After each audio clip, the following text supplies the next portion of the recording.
capítulo 1, versículo 21. É página 613. Página 613. Vamos ver o silêncio de Deus agora na vida de Jó como um tempo de prova e purificação. Jó capítulo 1, versículo 21. Jó capítulo 1, versículo 21.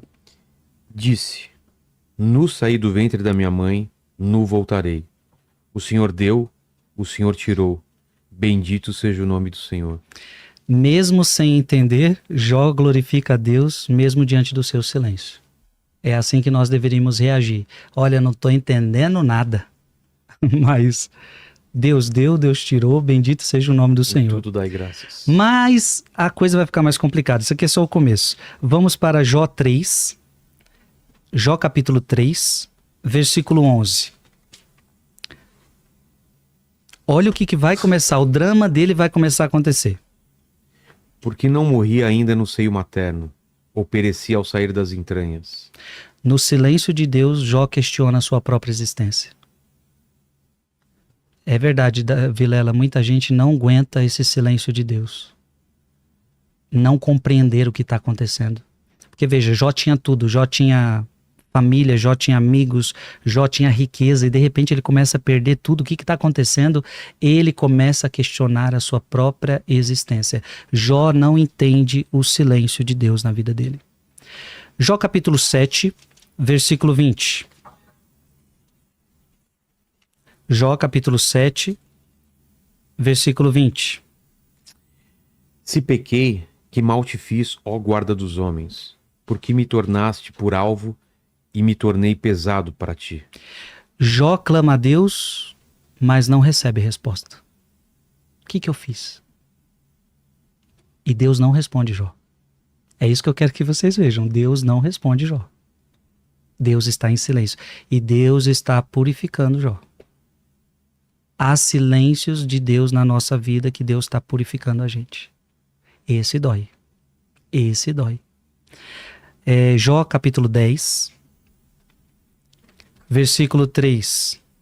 Jó não entende o silêncio de Deus. Olha, Jó capítulo 10, versículo 3.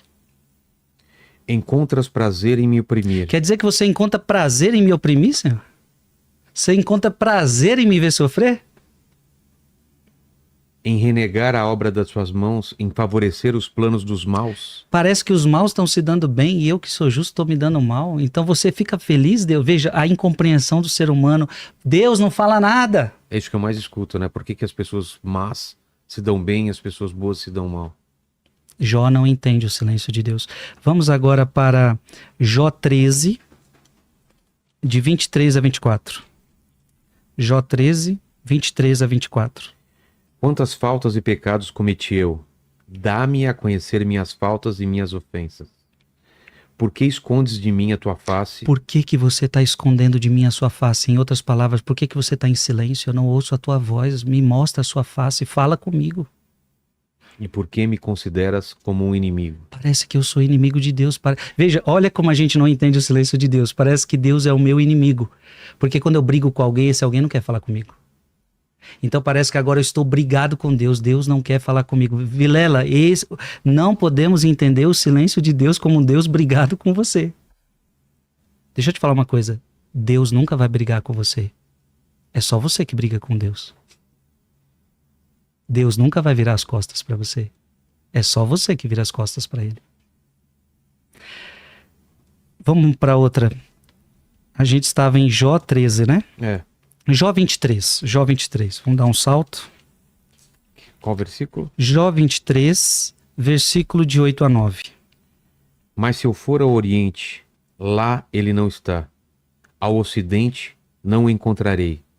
Se o procuro ao norte, não o vejo. Se me volto para o sul, não o descubro. Eu quero encontrar Deus e não acho. Eu quero ouvir Deus e não escuto. Se eu for para cá, Deus, eu não vejo Deus. Se eu for para lá, eu não encontro Deus. Onde que está Deus? Veja que Jó, ele está se colocando no lugar de todos nós. Que na vida também passamos por isso. A ausência de Deus. o silêncio de Deus. E por que que Deus está permitindo tudo isso? Para purificar. Vamos para Jó 38. Porque aqui, no meio da tempestade, Deus vai romper o silêncio. Deus vai falar com Jó.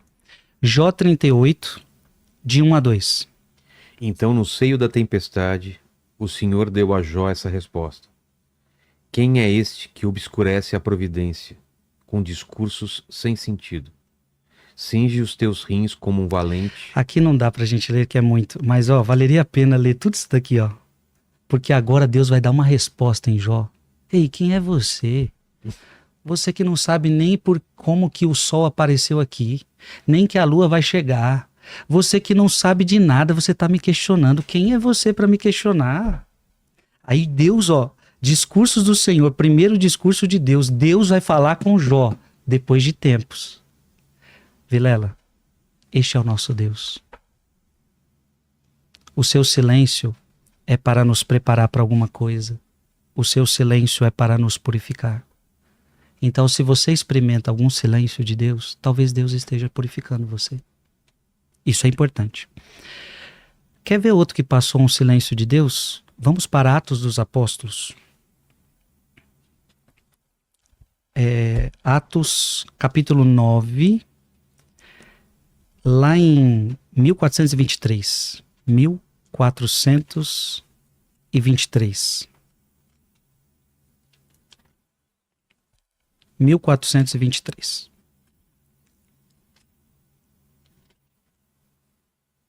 Atos dos Apóstolos, capítulo 9, versículo de 8 a 9. Saulo levantou-se do chão. Abrindo, porém, os olhos, não via nada. Tomaram-no pela mão e o introduziram em Damasco, onde esteve 3 dias sem ver, sem comer e nem beber. Interessante, Paulo estava indo para matar cristão. Jesus aparece para ele no meio do caminho. Qual é a primeira coisa que Deus faz com ele? Você vai ficar cego, você vai ficar sem falar com ninguém. Olha, sem ver, nem comer, nem beber. Eu preciso que você fique em retiro, eu preciso que você fique em silêncio para ouvir minha voz. Eu preciso purificar o seu coração que está cheio de raiva. Eu preciso purificar o seu coração que não sabe quem eu sou. Você está entendendo? Deus muitas vezes precisa parar a gente, Vilela. E tem vezes na vida que Deus para a gente. Eu não estou falando que é Ele que manda aquilo, não. Mas quantas vezes... Eu me lembro de uma época na minha vida que eu do nada peguei uma enfermidade, que eu tive que parar a minha agenda e eu fiquei 10 dias de cama. Eu aproveitei aqueles 10 dias para ouvir Deus. Eu parei. Então, às vezes, acontecem coisas na nossa vida que a gente tem que aproveitar para parar, para escutar Deus. Poxa, que era o que a gente conversava no início. A nossa vida está tão frenética, a nossa vida está tão isso, a nossa vida está tão aquilo. A gente não está parando para escutar o direcionamento de Deus. Veja, Paulo era um homem de Deus. Conhecedor da lei. Só que Paulo precisava ser purificado. Então, eu estou querendo dizer que nós também precisamos ser purificados.